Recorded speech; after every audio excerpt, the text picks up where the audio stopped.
Hey, how you doing today?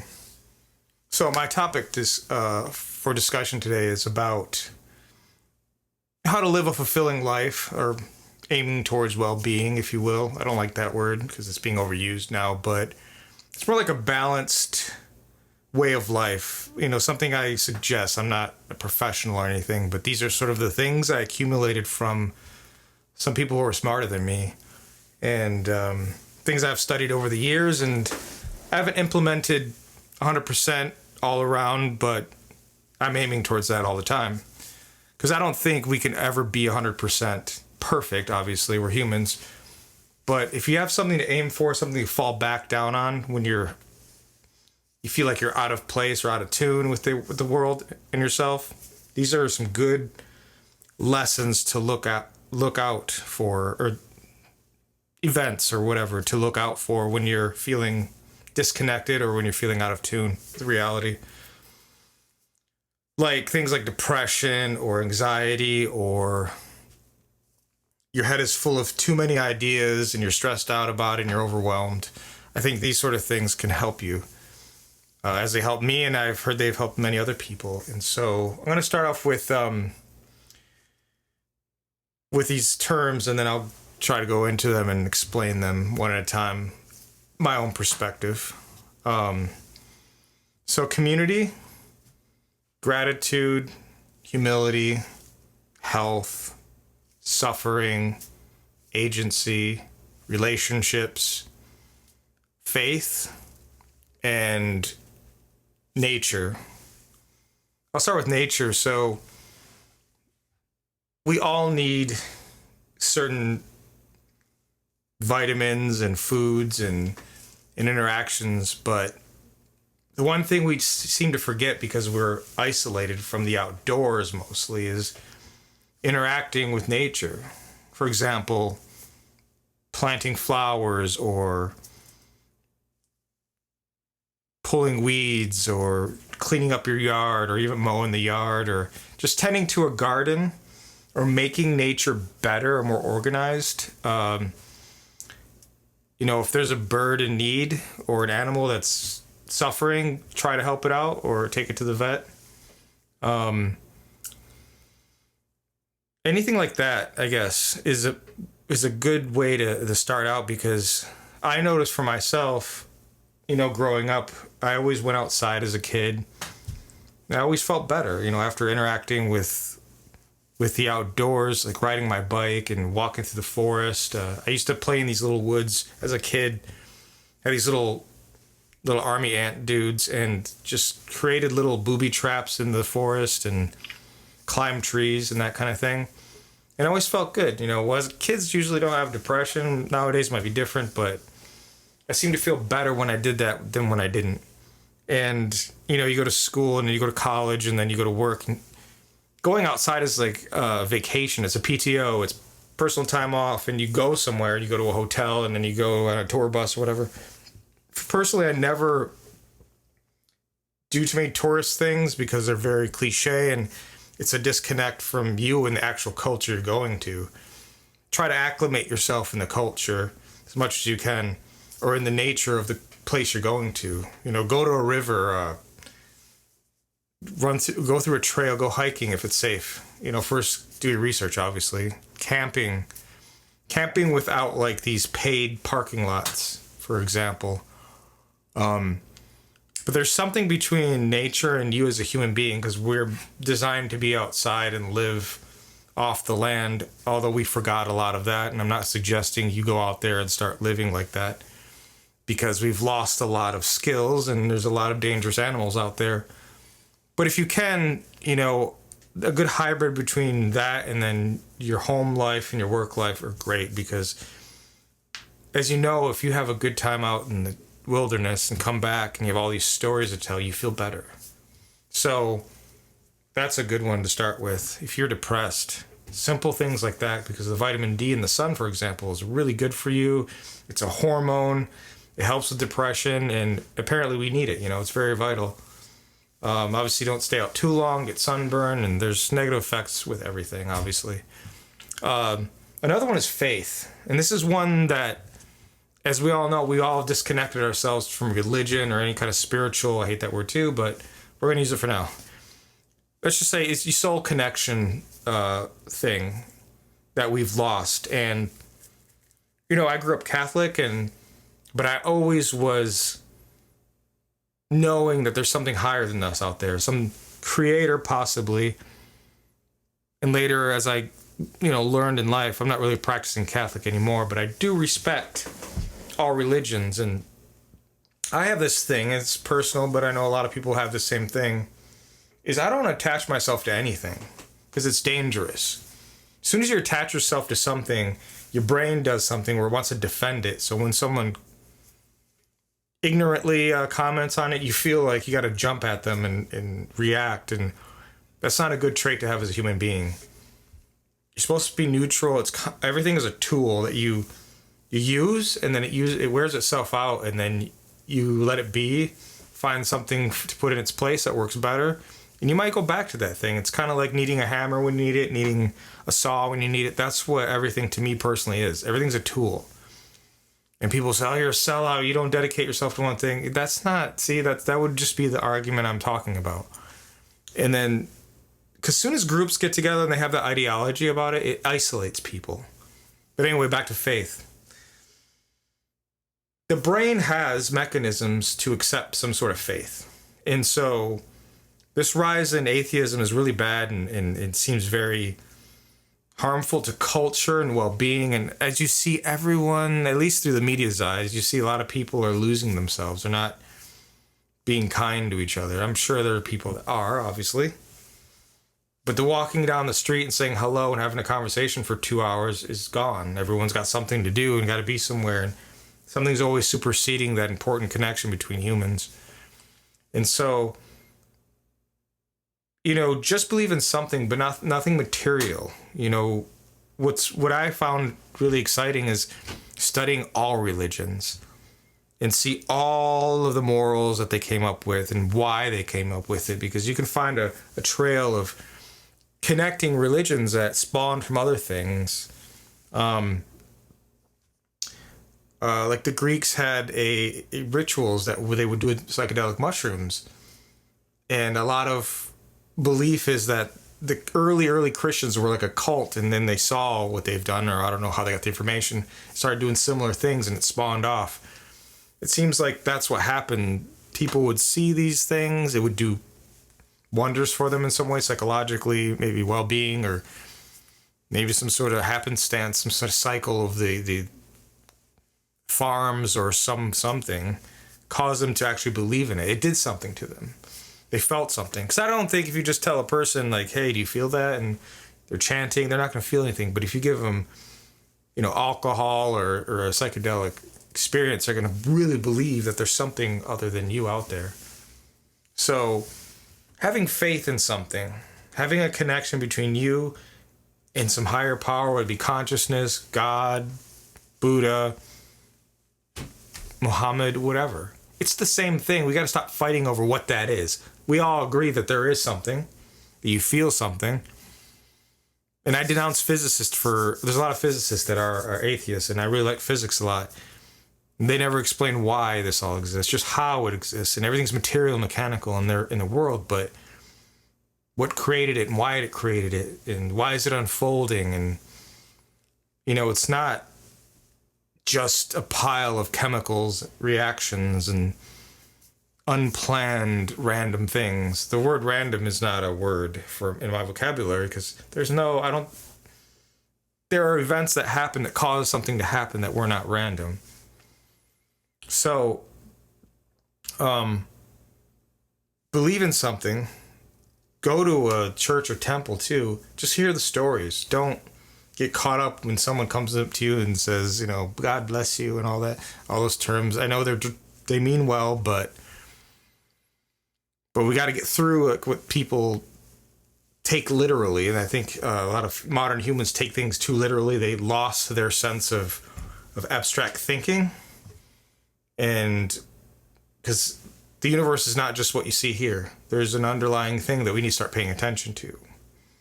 And it's very serious, and this is why I feel we're moving to another realm of culture globally, but either we're at the precipice where we could destroy ourselves or enlighten ourselves, if you want to use that word. But it has to be a way where globally we believe that there is something, whether it be some kind of Buddhist approach to it, nature approach to it, which would be great.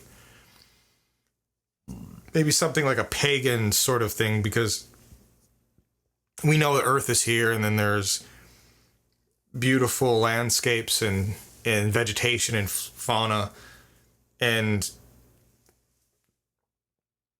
sort of worshiping that wouldn't be a bad idea, or the sun, like something. But no, it's connected to something higher than the physical of what we claim is physical. So that's faith. And relationships is another one, which I mentioned. So this isn't just relationships with friends and family, it's also romantic relationships. A lot of times we don't pick our friends, they kind of just grow up with us in school, and we like them because they're cool or they share the same interests we do. But there's got to be a point where you ask yourself, are these people beneficial to me? Are they good to themselves? Are they getting in their own way? Are they causing negative vibes in our group? I like to be friends with people that disagree with me on a lot of things, but underneath all of that, we still love each other, because I have a couple friends that do disagree with me with a lot of things, but I don't hate them any less, or don't dislike them any less, because people have different perspectives. Everyone has a different body, right? They have different needs, and then they have a culture and a background. But what you want to get to is a truth. Because if you take out all the layers of your culture and everything, you see that the bare bones of what is true through debate. So with relationships, you want to keep people that want better for you, and you want better for them, and then you cheer them on when they do something good. And if they do something they may not know they're doing that may be negative, or you want them to be responsible for you when you do something negative. So there's this reciprocity between you two or your group. It's just always this check between you, the person, and then society. And then what you believe is truth, which could be based on faith, or, I mean, you want to put total truth on faith, but you always got to keep the answer open to, it might change. But there is absolute rules out there that are true that we all have to get to when we discuss things. Those are more difficult, but it takes a lot of time and effort, but we're great at, logic and pattern recognition. And there's a lot of references these days, especially on YouTube and in libraries and intellects out there that hopefully aren't shifted politically in one way or the other. Just try to be a centrist as much as you can, and watch out for the isms and ideologies whenever you investigate something. And with love, too, with a loving relationship, for me, I like to, looks is definitely not a thing that's 100%, because it hasn't worked for me. What I found works better is someone who is like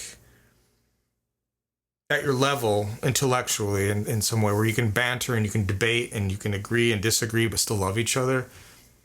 On a mental level, I look for people that have read the same things I have, or have heard of similar ideals or similar morals that I have read or that I believe in, because there's this instant connection when you feel that, oh, they grew up this way and that way, and they like this and that. And usually music is what brings me to someone. If they really have a fascination for music, I know they have a fascination for life, because music is like a celebration of things, and it can be used in rituals and social gatherings. And so I know that person is probably connected to, believes in all those sort of things as being important in growth. So, but I don't like people who have ideologies or are super religious and super into, like, extremist into anything. Just that they're just themselves, and they have I like women that have a very honest character about themselves. Like, they've never let their childlike wonder go, and they still have those habits. Not saying they act childish. It's different. They're still curious, and they're not self-conscious. They just let themselves go when they dance or when they make a fool of themselves, and they play and they want to explore. I get along with people real well that that are like that and that are kind of original thinkers, if you will, that can come up with original ideas on the fly and make you laugh. I mean, that's a good one too. But also have enough differences. And you can just feel it in your gut when you feel someone, when you fall in love. It's a real thing. I think a lot of that has gone away with Tinder and all that. I don't believe in those digital hookups because it takes away that physical. I understand some people don't have time, but make time, make time, because there is someone out there for you, or people that vibrate the same that are out there for you. I've had it happen twice, and it's very rare because it doesn't happen when you want to. But there's some sort of vibration, some sort of wiggle you both have that kind of connect. And you can see it in someone. Like, this person walks a certain way and dresses really, like, they have a good demeanor about the way they talk. They talk with their hands and they're very engaging. I love someone who actually listens to you, and every other word agrees, disagrees, or pauses you and has something to say instead of just sitting there and just nodding their head on the phone or something. Engagement is like number one. Engagement is some sort of faith and some sort of like relationship with music are the big three for me, I guess. So that's another important one. Agency is the other one. I did boil these down to three, by the way. It was agency, faith, and hope. Or no, it was agency, love, and hope. But these are kind of like expanding on those ideas because there's more than just those three. But if you work on those three, you'll start to see that there are more things that go into that to sort of keep it alive and healthy. So agency was the other one. And that's the fourth one. You have to have some sort of purpose, either a job or a career or something that gives back to the community, where you make something, in this modern era, we have to make income, right? So do something you like, do a podcast, see how that goes if you have the opportunity to, because I know some people, they're not born with much, and they have to work all the time. But if you can take an hour a day just to do something that doesn't connect with your daily life, doesn't interfere with your work, it's great. Explore something creative because your mind absolutely craves that thing, and you'll realize you'll become a little more happy and more addicted to that thing. But yeah, find something you like to do and aim at it. Try it for a year, try it a couple years, and see what kind of outcome you have. Get advice from people if you can, but I think in a way it should be your own exploration. Like for me, it's drawing and music, and then this podcast, and I work out. I do a lot of different things just keep my brain sane. And all those things are included in these terms that I'm talking about.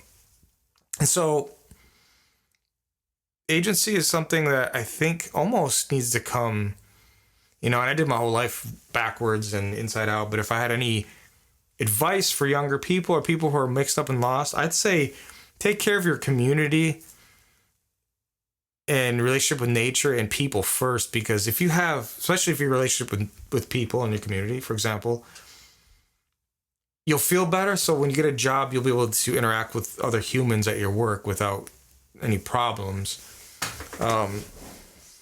Some people have everything going wrong for them. They just get a job thinking that, I have agency now, so I'll have money and I'll be happier because I'll take that money and I'll be able to treat myself to things. But that doesn't work very long. It's like an addiction where the drug only takes you so far. They have to keep buying things or keep entertaining yourself over and over and over again. And there's this loop. And I see it a lot in Silicon Valley. People every Friday, every Saturday, every time they got a chance to drink, they'll drink, right? Everything's based on that. So they're blowing all this money. And I did that for about 2 years. And about 2 years I was an alcoholic there in the Bay Area. And I would spend like $600 a month on alcohol, or going out with people and buying for them. And it's like an endless loop of, there's nothing that comes out of it. None of the friends, maybe a few, that I've met that way, they're not around anymore. They're still doing it or doing other things. There's no good relationships have come out of that I can think of, or that lasted long enough. So, yes, Agency is very important, but I think it's something in the order of things. Make sure you have everything else put into place that relates to people and community and nature. I mean, they're all important, but I think if you were to put a nice order to it, I would do that first. Because then you're confident. And when you go to your interview, they're like, you're a really confident person. You're talkative. You're social. You understand concepts. You listen. That kind of thing. That's why I say that. Okay, the next one is suffering. And it's more like self-induced suffering, because having some humility, having some pain. I'm not talking about cut yourself and push yourself to a heart attack or anything. Do something that's hard. Read a book that's hard. Run up a hill. If you've never ran before, try to run a mile. Just try to do something that's really hard. Like, for example, I didn't run more than a mile, even though I was always kind of in shape and played basketball, which is, you run a lot. But I wasn't ever running straight. And so when the pandemic happened, I made an ode to myself that I'm going to run more than 2 miles after this. So I've never ran more than 2 miles. And that's what I did. I ran up to 7 miles. It's as far as I've gotten so far, but I'm going to try to reach 10 at some point, because I've been just doing 2 and 4, 2 and 4, because I do other workout regimens, and running that far is not interesting to me. It would just be like like a goal, just like to say I've done it, but it's nothing I'm aiming towards and want to do a marathon or anything. But it was something that was hard.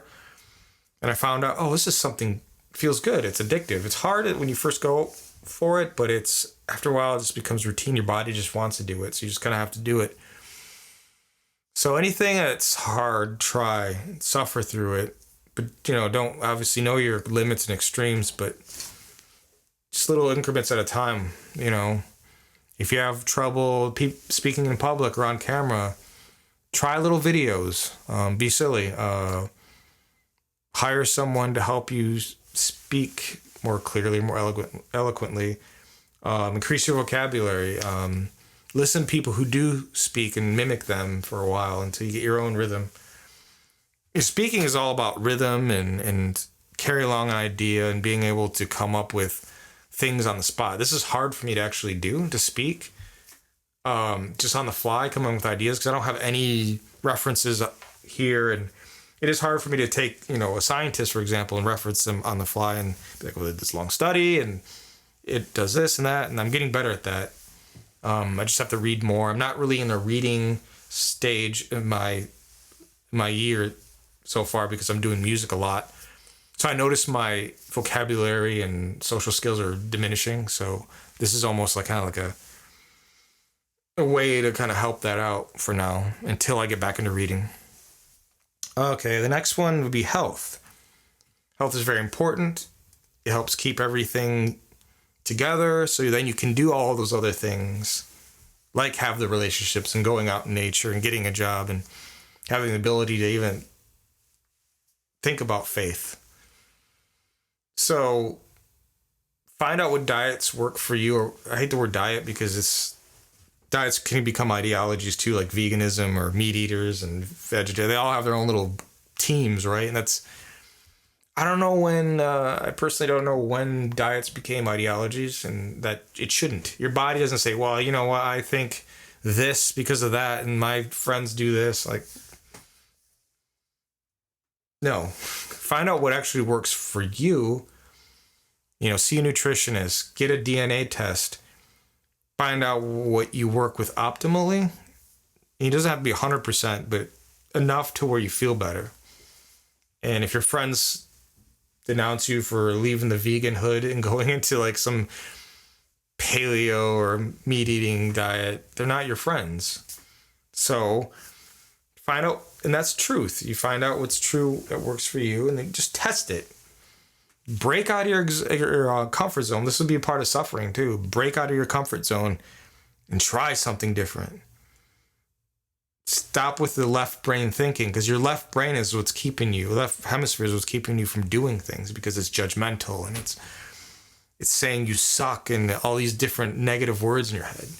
The problem with America, especially, and in some people in the West, is we've diminished our right hemisphere thinking Because a lot of things we do are left hemisphere based. We go to work, we a computer, everything's become more technical, so everyone's thinking in a technical way now and denouncing things like drawing or dancing and, actually not going to the opera, not going to see art, actually doing it. We're supposed to be creatures that create things, that co-create with nature. That's what we do. We make babies. We create them with someone else. Because I'm sure people who have children, it's the best feeling in the world once they come out of that. That you look at your wife or husband or whatever, and you say, wow, we made that. And it must be the greatest feeling in the world. If it's even close to like when I paint something and it looks good to me and it makes me feel something, it must be close to that. It's a gradient of feeling. There's an extreme part of it, and then there's, a little bit, but the little bit incrementally can be good for you. So the health part, and then the mental health, which is very important overall, because if your mental health isn't put together, which is related to some foods you eat, you're not gonna think really well. What's interesting is a lot of cultures, especially Catholicism, Christianity, they have fish as the symbol for a lot of things. It makes me wonder, like, because fish has a lot of omegas in it and a lot of good fats in it, and so those help your brain. They stimulate your brain and help you think more clearly. So I wonder if they knew that, eating that versus eating sugarcane or something processed for them back then, like breads and rice and stuff like that. I don't know. That fish seems to be a very big symbol on there, and there's a lot of fish oils and krill oils and oceanic foods that make you feel a lot more clear mentally. So, just experiment. You have time, a month isn't a long time to try an experiment. Do you feel better? Yes or no? Okay, I don't. I'm going to continue to eat candy or continue to eat bullshit. And I don't like the excuse, I don't have time. Fuck that. That's like a terrible excuse because you don't want to get up early enough. Well, that's because you probably don't eat good enough. And you probably drink or you're depressed. That's why you don't want to get up. So it's all like an orchestra. You have to make sure your wind section is all in order and in tune. You got to make sure your string section is all in tune and make sure all the sheet music is matching and your alto and your percussion. All that has to work together. It's the same thing with you. You're the conductor. You got to put all these things together. So that was health. Yeah, exercise too, obviously. Got to exercise. Try anything. Yoga, running. Kettlebells are great because you can do them at home. Jump rope. All these different things. Biking. Biking's great because you get to see the nature and you get to ride a bike and ride with friends. Okay, so next one. Let's see. 1, 2, 3, 4, 5, 6, 7, 8, I think. I do have notes here, which is funny because I said I usually don't, but I just have a list. Yeah, I have 8. So the 7th one would be gratitude. And gratitude could kind of like, I don't know why I want to do this, but share it with humility in a way. Don't know why I want to do it. It just feels right. So with gratitude, which we've lost a lot of, the little things in life, like, for example, when I was growing up, art was taken out of school. Why? Because they didn't think it was important. They thought math and science was more important. And that's not true. It's probably the vice versa. Like I said, back to the nature, community, do that first before you get a job because you'll feel better. You'll see more together. You'll be more engaging. Well, it's the same thing. You take that away and then you lose it, So we need to have gratitude towards little things that we take for granted. Because why? Well, our ancestors didn't live like we do now. Disease and dangerous animals, famine, all that. Planetary climate things were out of their control and they couldn't, survive. Their survival rate was very low, especially with children, pre-industrialization. And so that's one thing I don't think we feel gratitude about is about our ancestors and the people that fought real hard for us to be where we are today. Our parents, our grandparents, and so on backwards, or whatever direction the past is. So it's very important, just the little things. It's like when someone opens a door for you or someone offers you a drink or, well, yeah. Someone just gives you something small, like a conversation, or someone, for God's sakes, calls you and wants to talk to you for a couple hours. For me, the best thing in the world beyond sex, drugs, and rock and roll seems to be this long conversation that has debating in it, has storytelling, has listening. It's an ancient thing we do from being around the fire in tribes. The wise guy would sit in the middle, everyone would probably drop a cap or smoke something, and the fire became the television, and everyone was engaged. And those stories were always passed on, with some kind of ritual. A lot of ancient, if you notice, a lot of pre-modern religious peoples, I guess you could say, everything was based around myth and folklore. And a lot of those did coincide with rituals that did coincide with some substance. And it was very rich, and everything was getting stripped away. It seems like over time, things are getting stripped away, because I think people want to try to find the truth, but what's going on is you're cutting all the important things that make the truth. Instead of just leaving it alone and just finding the pattern that relates to the big picture, rather than cutting it away and separating it. That's not the way to do it. Science has done things very incorrectly. It's given us all this technology that we're playing with that are basically diverging our focus, from what's important. That's another topic I can talk about in another podcast, but just gratitude. Be grateful for your life and other people's lives. And,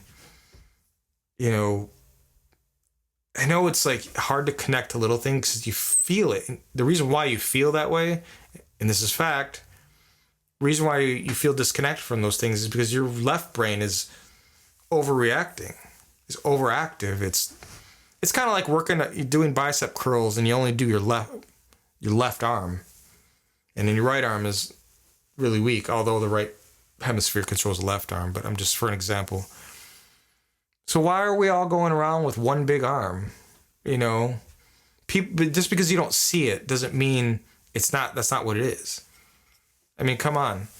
A lot of you out there used to be able to do something that was creative, but now you're terrible at it, or you forgot how to do it. And when you try it, it's hard, right? Well, because it's weak. And it's not cool that we're, kind of putting it aside and not taking it for granted, rather. So have more gratitude. So the last one, and there's many more of these that kind of can interconnect with these that I put together. Some of these I already had on my own, but there was a doctor named Iain McGilchrist. Check him out. He's really cool. He's a psychiatrist. And he studies hemispheres, and he goes deep into our left hemisphere thinking in the modern age. And he's been doing this for 20 years, I think, studying this particularly. So check him out. It's Iain. It's IAIN. McGilchrist is McGilchrist. I'll put a link to maybe one of his podcasts. Really great. Just really eloquent guy. Really old school. When he basically was talking about the same things I'm referring to, he named about 6 of these things that we need. He didn't talk about health, but he talked about suffering and agency and faith and nature and relationships and community and gratitude. So, but I had these before I even knew who he was. Although I probably picked up these terms along the way and then some my own empirical, views and morals or whatever. So in the last one, which is really important, and you might want to look this up because this is really cool. I think this was in the early 1900s, but I'm probably getting the story wrong, but the story nonetheless. So in the United States, there was a lot of people dying of, cigarette smoking and alcohol was big. It's been a big epidemic. At one point, I think 80s and prior, there's a lot of issues with all of that because people I don't think smoke as much as they used to. They think they drink more. I think been drinking a lot more, at least in big cities. But anyway, there's a study in the earlier mid 20th century where they found this small town in Pennsylvania. Was all of them were Italian immigrants, and they were overweight. They drank and they smoked, but they were living into their 90s, and everyone else away from them, the Americans, were dying in their 60s, and so they were trying to figure out, well, why are they living longer? Why aren't they catching disease or dying of cancer? So they found out that through this study, I forgot how long it was and who did it. I'm going to try to find it and I'll link it if I find it. They found out it was community, that everyone knew each other, that they talked, after work they would have a beer and smoke and they would all laugh and just hang out. And they knew each other. It was the whole, like, I borrow butter from you, you can borrow orange juice from me tomorrow, I can borrow this from you, and that kind of thing. It's just this cooperation, this reciprocity and conversation seemed to be the thing that kept him away from that. Depression's a big one. I think those chemicals set on depression if you're not already kind of rooted in some sort of good community. And it's almost like, maybe not 100%, but it's some sort of shield to all those things, because you have a positive attitude, you're getting all the brain chemistry going, all balanced, and no matter what you do. But I don't think these people excessively drank and smoked. Who knows? I have to read the study. But I thought that was amazing, that community, just having a connection with community, because you can be a part of community and not feel connected, seemed to do it for them. So, and you see a lot of countries, and like India, for example, there's these ladies in their hundreds and they're still smoking cigarettes. How are you doing this? How are you living that long? And there's people who work out their whole life and they'll die when they're in their 60s. But being lonely is not good. Excuse me. Being lonely is not good. So try, and this is one thing I have to do, and during the pandemic it's very hard for me right now. Go back in the community if you can and try to create some family, if you will. In the Bay Area, it's very hard because a lot of people are transient. I try to make friends with people who are locals, because you can kind of know and tell who's local there. They're a little more laid back. They're really nice. They talk to you. People that aren't from there, usually they're kind of just walking around real fast and ignoring everything around them. You can kind of tell who's from the Bay Area. So if you can, make friends with people in the community that has a lot of locals in it. And so I know I'm trying to, when we go back to work, I'm going to try to get my residents moved to Burlingame, because I really like that town. I have a couple friends who live there. It's slow. There's a lot of old people, and I'm that's me right now. I need trees. I need nature. And so I'm following these rules as best I can right now but I'm aiming towards fulfilling all of them, and write them all down, and maybe even create a little game about it where you can score yourself to 1 to 10, and I'm feeling depressed. Well, why? What did I do? What's not fulfilled? It's kind of like a checklist. Oh, I didn't talk to anyone today or for a week. Maybe it'll help if I talk to someone. Or, oh, I ate really crappy. I ate carbs all week and just binged on watching Netflix. So, yeah, check out Iain McGilchrist for hemisphere studies that he's done and the impact it's having on our culture now. And you can kind of see it. He also claims, which is really cool, it's kind of a side note, that all civilizations that have become more organized went more left brain dominant. Those are all the ones that collapsed did that. They sort of shunned away religion and arts and anything to do with right brain thinking was secondary. And it's happening again. So, and don't think it's not real. It's happened before. I know we have the internet, we're connected more, but humans are still humans, and we seem to repeat the same patterns, and we're not getting it. So hopefully someone like myself, as little as I can do, can help create awareness on how important it is to keep your brain in check. I know a lot of people don't connect to their body. They're like a separate entity, which I find odd, but some people weren't raised in families to think about your body. And I think that might be a Christian thing, where it's a sin to, like, I don't know, think about your body, which is, see, there's some, which I don't think these were attached to these religions before. I think those were attached later on, probably to reduce adultery in some way or narcissism. But you're gonna, as a human, you're gonna get in these crossroads where you feel like that. You have to realize that's not real. That's what we were told. There's a fine line between those two things. Just like when you see someone who has a lot of money and they're a CEO, it doesn't mean they're an asshole. It doesn't mean that they stabbed everyone's back to get to the top. Not all people that are leaders or authority figures are for power. And this is what we're getting wrong these days about certain types of people that want power. And I would do my research first and don't assume anything. And I think the left brain is a part of that assumption and jumping to conclusions, which is incorrect way to solve problems. All right, it's enough for me. I'll see you next time.